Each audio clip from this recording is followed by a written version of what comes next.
Hello and welcome to Cooking the Books with Heather. On this episode, we are going to be making fried okra whole from Lazarus Lynch's Son of a Southern Chef cookbook. Now he says that everybody flipped out when he put this recipe out on the internet, and apparently nobody had been frying okra whole, or it just wasn't a thing that anybody had been doing all that much. Now, we've done it before on our channel because it was in deep run roots. So I'll link that up here. It is fried okra with ranch ice cream, actually. It's interesting. And I think it's something that she makes at her restaurant, Chef and the Farmer in Kinston, North Carolina. And so we've made that before, but we're going to be making his version now. I've got my oil heating on, he says medium heat. I've got mine sort of medium high right now. It was not anywhere near the 360 degrees that he says. So yeah, I'm just letting that come up to temperature. And as usual, I'll be using my infrared thermometer to kind of keep track of that. It's only like 160 right now. Some of it came from the refrigerator. This oil is supposed to be, it just says canola oil. I've got grapeseed oil as usual. It's also supposed to be 3 inches deep. I've got maybe an inch and a half in here. That's how much oil I have in the house. So should be enough to submerge the okra, which should be fine for this. I've got my oven on warm and hold because I'm going to stick it in there when it's all done if everything else isn't done. And I have a baking sheet lined with paper towels to put it on when it is done frying. And now we're going to make the dredge that we're going to put on our okra before we fry it. And to start with, we have just plain buttermilk. I've measured that out into this shallow dish, like he says. And then in a larger bowl, I have already measured out self-rising flour. So he calls for self-rising flour. It may make the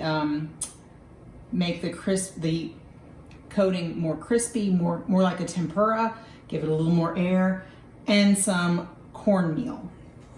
So those are already in there, and then we need to flavor them. So let's see. I need to put some sweet paprika, just not smoked paprika, just sort of plain, not smoked, not spicy. Actually, first I'm going to put in the garlic powder so I don't get, oh, my garlic powder's not even open. I have to open that. Good enough. 6 seconds. So I've got my garlic powder that I'm going to add there. And then I've got some just plain paprika.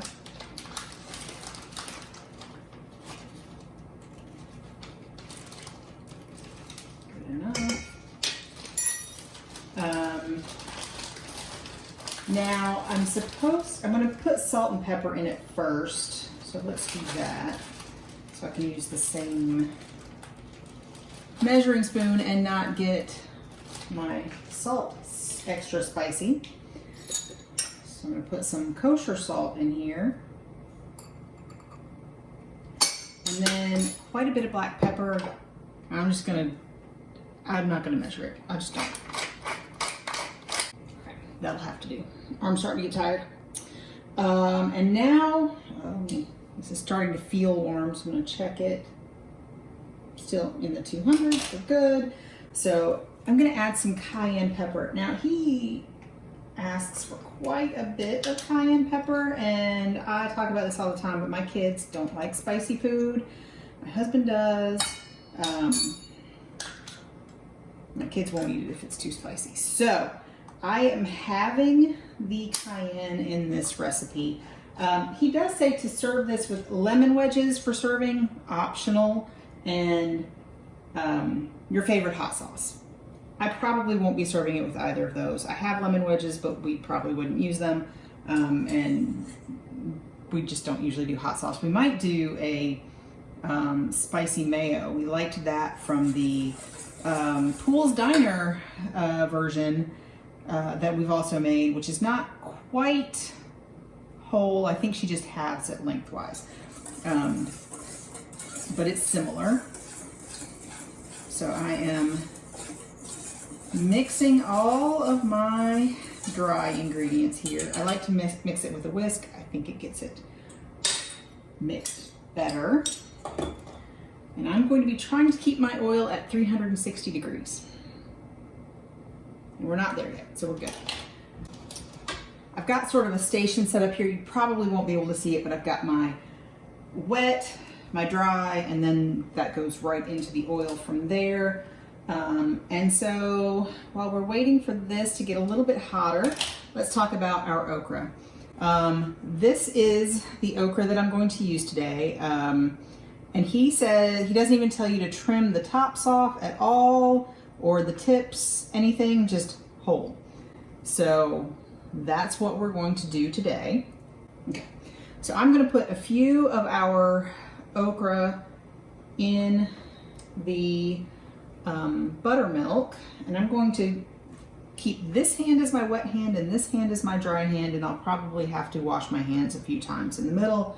But I'm going to just use my hands for this because I find that to be the easiest way to do this, except for the whole washing your hands multiple times business. Let me, about 300, so yeah, we still have time.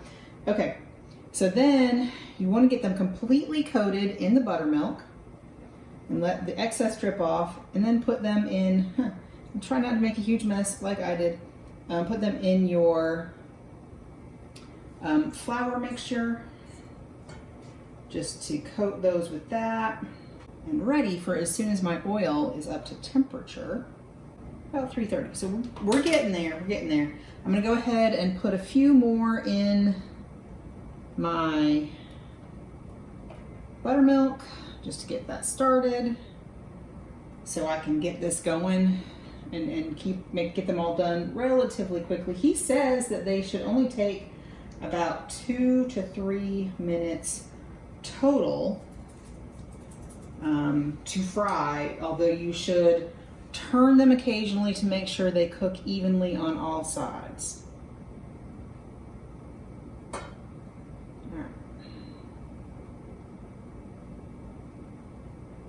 don't know if we're going to get up there. Turned it up just a little bit. Oh yeah, we're getting there. We're at about 350, I think, almost. So I'm gonna go ahead and start frying because that will come up pretty well. I'm gonna just drop those in there, and I'm gonna try to get as much extra off as I can.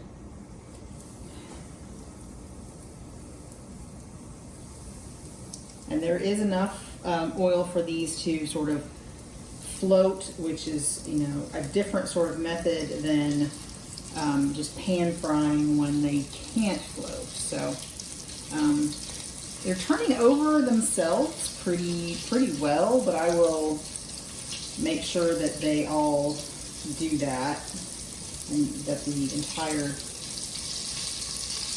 okra gets fried.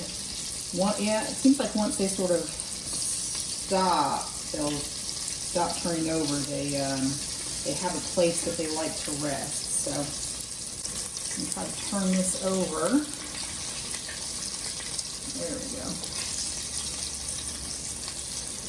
Now the hard part seems to be that it does want to, once they find a spot where they want to rest, they kind of want to stay there on that side. So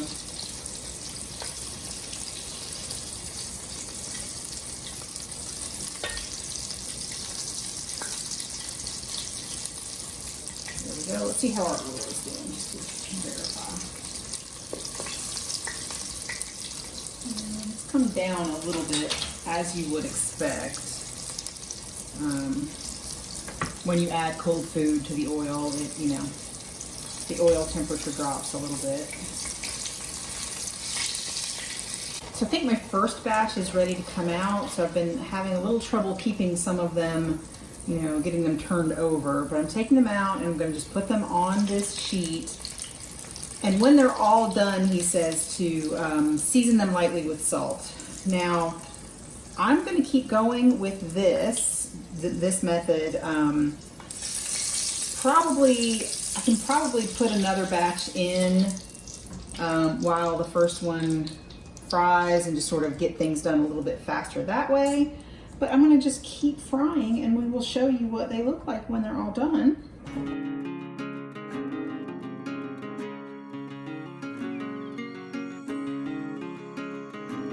On this episode of Cooking the Books with Heather, you watched me make fried okra whole from Lazarus Lynch's Son of a Southern Chef cookbook. So we have done whole fried okra before. We did that from Deep Run Roots, which I'll include a link here somewhere. And we have done it split lengthwise, I think, from the Poole's Diner cookbook. So this wasn't necessarily new to us. And honestly, it was very similar to the Poole's Diner recipe, except it was whole instead of sliced vertically, lengthwise along the okra. And it also had more spices in the seasoning, or in the more seasonings, more spices in the cornmeal crust. So we actually have decided, I think, that we prefer a either whole or split lengthwise fried okra because it's a lot easier to cut it that way or to do it that way. There's sort of less pieces to fry. It's less mess, I guess. So we've decided we really like that. This recipe was fine. I think I took down the cayenne pepper a little bit, as I recall, just because I was afraid it would be too spicy for my kids. But you know, if you like spicy, do what you like here. As far as the amounts and everything, it worked pretty well. We didn't have quite as much oil in the pan as he suggested, but it was enough oil to basically have the okra float, which I think is the important part. So that was good. So you don't actually need, what, 3 inches, I think, of oil? Yeah, 3 inches, he says. I think I had like 1.5 inches, which was fine. Because it's an awful lot of oil.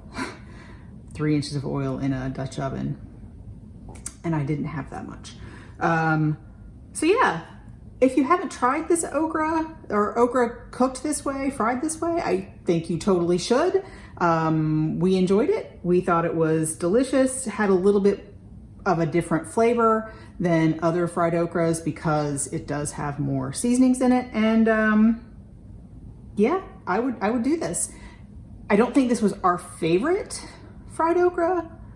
Some of them can get a little bit woody, and we had that problem with some of the okra. When they get large, they get kind of stringy and woody, and so they're hard to eat. And it's harder to know that that's what you're getting when they're whole and sort of discard those ones, or it's sort of less of a problem when they're smaller pieces, but when they're whole, you get that a lot worse. Anyway, if you enjoyed watching me make this, please give me a thumbs up, hit the subscribe button, and come back and watch me make something else next week.